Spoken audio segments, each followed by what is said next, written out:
Welcome back, everyone. Today we're going to be reviewing the new Jedi Bob Starfighter, a set we don't know anything about because it's never been made before.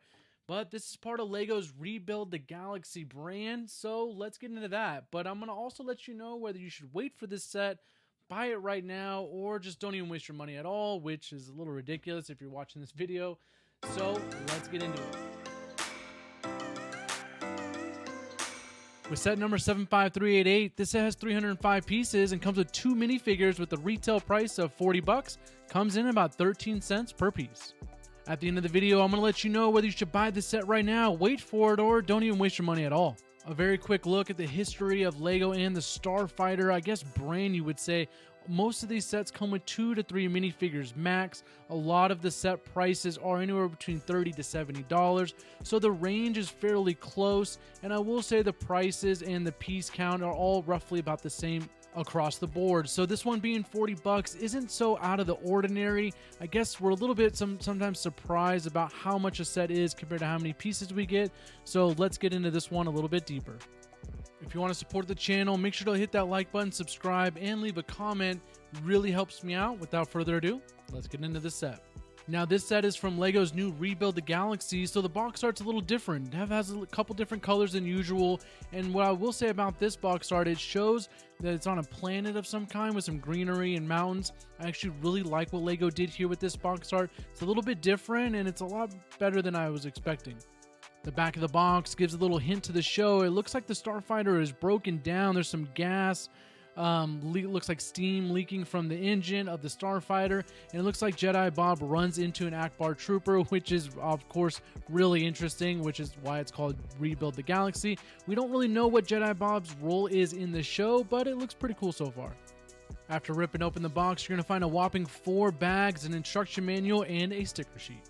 And as you'd assume, with the instruction manual, there's really nothing to it. It's 96 pages. There's no really cool artwork or, again, design or the designer behind the ship.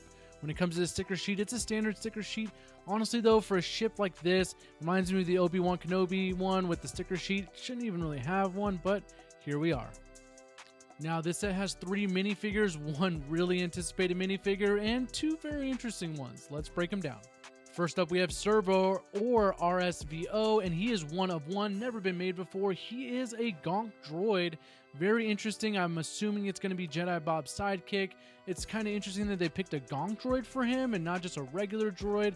I think it would have been way cooler to actually make a minifigure version of a droid instead of a Gonk droid, because this one technically is not a minifigure. In some cases he is, in some cases he's not. So I guess this one's cool, but they should have made a regular droid instead of this.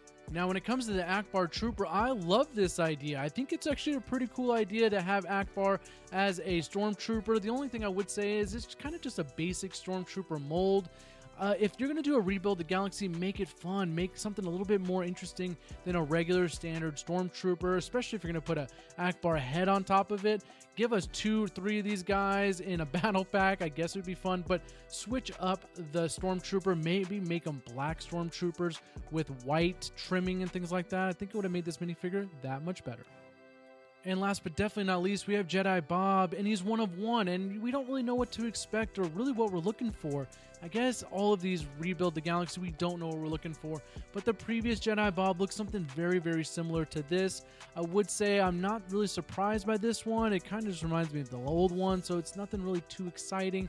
When we all thought that they were going to make a new Jedi Bob, that they would be a new, improved, maybe a little bit better somehow.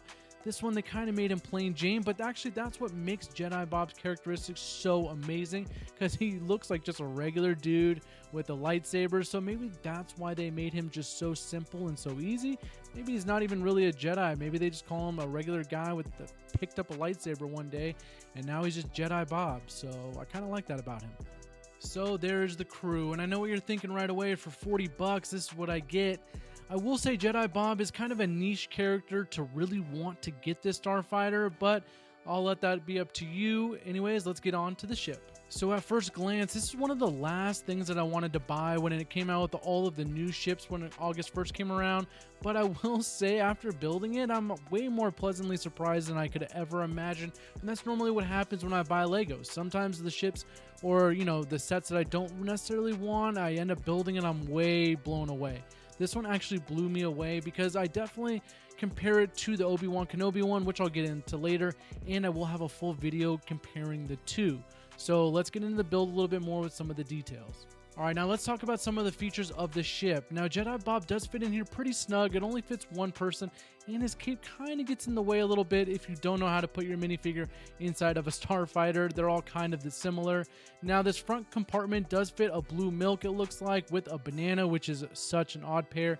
And I won't say it fits easily. It has to go in perfectly up almost against that cockpit area just to be able to close that front compartment, or else it won't close at all. So that was a little interesting. Now, taking a look underneath this set, I will say I was a little bit blown away in the sense of, like, I wasn't expecting 300 pieces to be this dense underneath. You can see the engines, the thrusters pretty easily down here, and I love that they did this yellow neon color with them. It really brightens it up. I will say when it comes to the blasters, I'm a little disappointed. Of course, just like any other set, there's not really any button for this one, and it kind of upset me in the sense of, like, there should definitely be a professional button for these blasters. Anyways, you kind of just flick them and they kind of just shoot out, and it is what it is. Overall, I'll say for 300 pieces, I was decently surprised about how much detail this ship actually had. Again, just looking at the box and it's on the shelf, it doesn't really look like much, but when you build it, you can see it has a way more to it, especially when you compare it to the Obi-Wan, which I'm going to get into here in a second. So I will say the thrusters, the cockpit is of course just a standard tile, but overall the details and the underneath is pretty cool, and I did like this set. Definitely a set you could probably buy maybe 2 times, 3 times, just to make a couple different fleets. I definitely don't think that's a bad idea whatsoever. Now, comparing it to the Obi-Wan set, they both come with 3 quote-unquote minifigures, and they're roughly about almost the same ship. I will say, as you can tell with these photos, they are almost the same, but the Jedi Bob ship is just way bigger. It feels a little bit more to it than the Obi-Wan does. But let me know what you guys think in the comments, which ones you like more. The minifigures, I don't know, are kind of a toss-up to me. I like the Jedi Bob ship a little bit more. I don't know. I love both of these sets. Jedi Bob is $40 though, and the Obi-Wan is always on sale for $23. So again, let me know in the comments what you guys think. Alright, so I was going to grade it on a bunch of different scales, but I think I'm just going to give it an overall scale, and then I'm going to let you know whether you should buy or wait for it. And the overall scale I'm going to give this one is an 8 out of 10. Yes, the minifigures are great, but they're not hits. And what I mean by hits is overall figs that you just keep forever and ever. Maybe the Jedi Bob, and sure, the Akbar Stormtrooper, but again, they're nothing to really write home about. Jedi Bob is Jedi Bob, and I wasn't expecting anything more or less from him. But I will say for $40 you only get 300 pieces, so the price count's not necessarily there. It really should be a $30 set or even a $35 set. And I know now we're just talking about pennies here, but it doesn't even matter.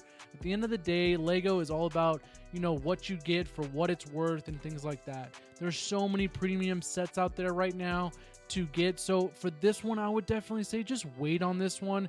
It's actually why I bought this one last out of all of the new sets that launch.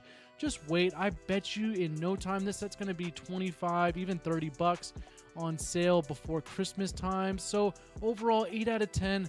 I did love building this set, and if you love building it, make sure to let me know in the comments. And if you guys like my videos, make sure to hit that like button, subscribe, and I'll see everyone on the next one.